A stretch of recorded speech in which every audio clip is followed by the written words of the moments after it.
सत्संग में आने से इंसान को खुद का मूल्यांकन करने का तरीका मिल जाता है। मैं कैसा हूं, मैं क्या करता हूं, क्या गलत है, क्या सही है, क्या करना चाहिए और क्या नहीं करना चाहिए। और कोई कह दे तो इंसान बुरा मान जाता है कि मुझे बुरा कहा तो कहा क्यों, मुझे रोका तो रोका क्यों। लेकिन जब संत सत्संग सुनाते हैं, सच्ची बात बताते हैं, तब इंसान को पता चलता है कि मेरे में ये कमियां और ये अच्छाइयां हैं।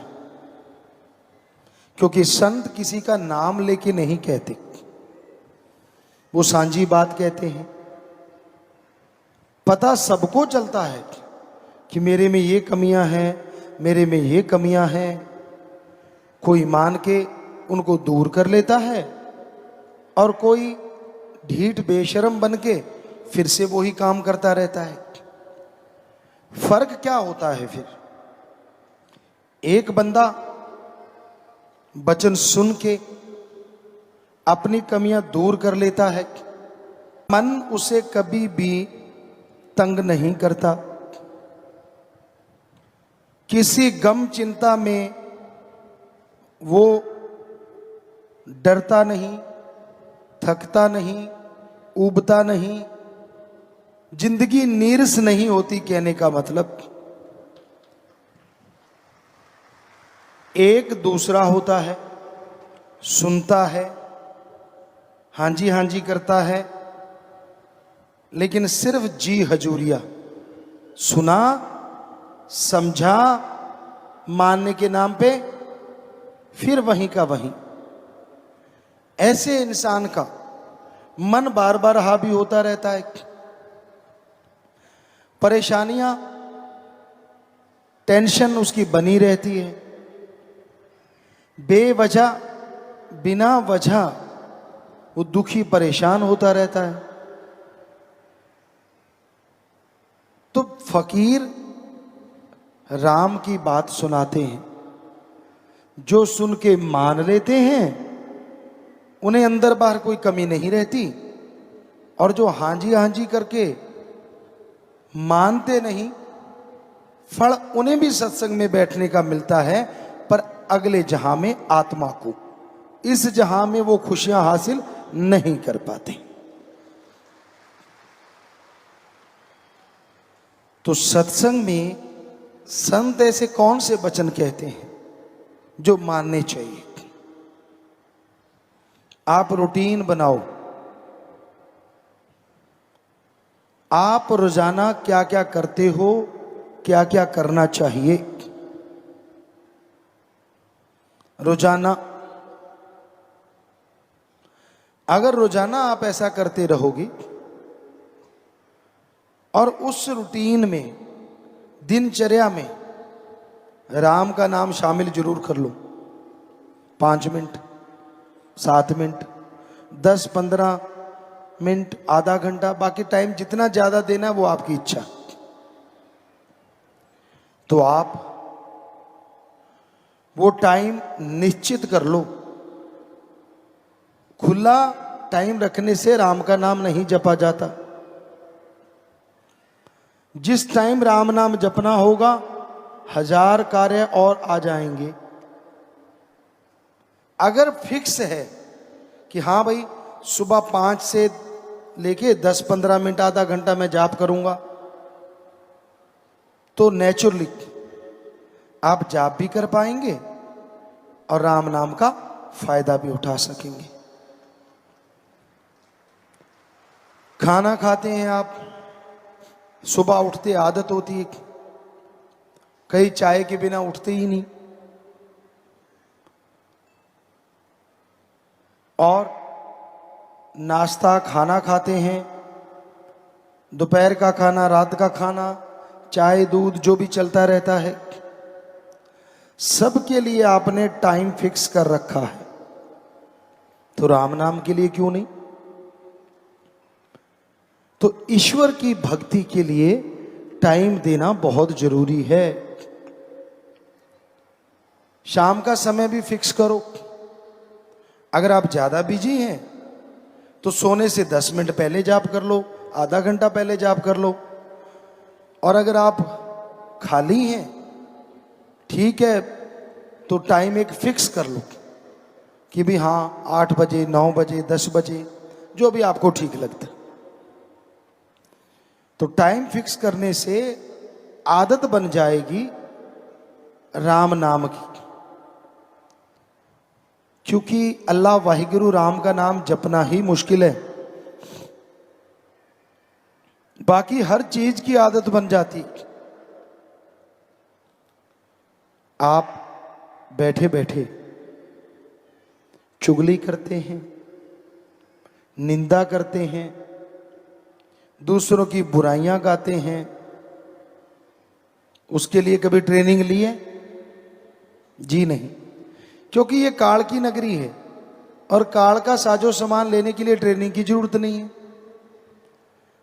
गुस्सा, क्या कोई ऐसा स्कूल है यहां यह सिखाया जाता हो कि गालियां कैसे देनी है, थप्पड़ कैसे मारना है? नहीं है ना। पर आप सब ट्रेंड है, जिसको ना छेड़ो तो ही अच्छा। इसी बात पे एक बात याद आ गई। एक आदमी बिच्छू बेच रहा था, लोग बिच्छू खरीद रहे थे। उसने कहा सबके 5 रुपए। बड़ा बिच्छू था, छोटा था, ऐसे था। तो किसी ने कहा यार तेरी अजीब दुकानदारी है, तू छोटे का भी वही रेट, थोड़ा सा बड़ा है उसका भी वही रेट, चक्कर क्या है? पता है क्या कहा उसने? हाथ लगा के देखो, डंक एक जैसा मारते हैं। तो आज किसी को छेड़ के देख लो। गर्मी का मौका है, वैसे तो ना ही छेड़ो तो अच्छे रहोगे। ये तो सर्दी में उबलते रहते हैं, गर्मी में तो उबले ही पड़े हैं, क्योंकि वैसे टेम्परेचर हाई होता है। किसी को छेड़ लो, यूं लगता है जैसे नंगी तारों के हाथ लगा दिया हो। तो इसके लिए कोई स्कूल नहीं, कोई कॉलेज नहीं, सब ट्रेंड है। अब फिर है मोह ममता। एहसास होने लगता है, अंदर से भावनाएं पैदा हो जाती हैं, और जैसे बच्चा बाहर आता है तो मोह ममता पूरी तरह से छा जाती है। फिर बाप दादा परदादा सब। तो क्या ट्रेनिंग स्कूल है कोई मोह ममता का? नहीं है। लोभ लालच,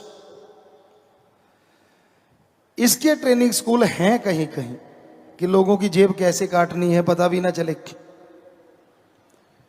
बिजनेस के तरीके सिखाए जाते हैं, लेकिन लोभ लालच का कोई स्कूल नहीं है। ये अपने आप पैदा होता है, और जब ये पैदा हो जाता है तो बेटा बाप को मार सकता है, भाई भाई को मार सकता है।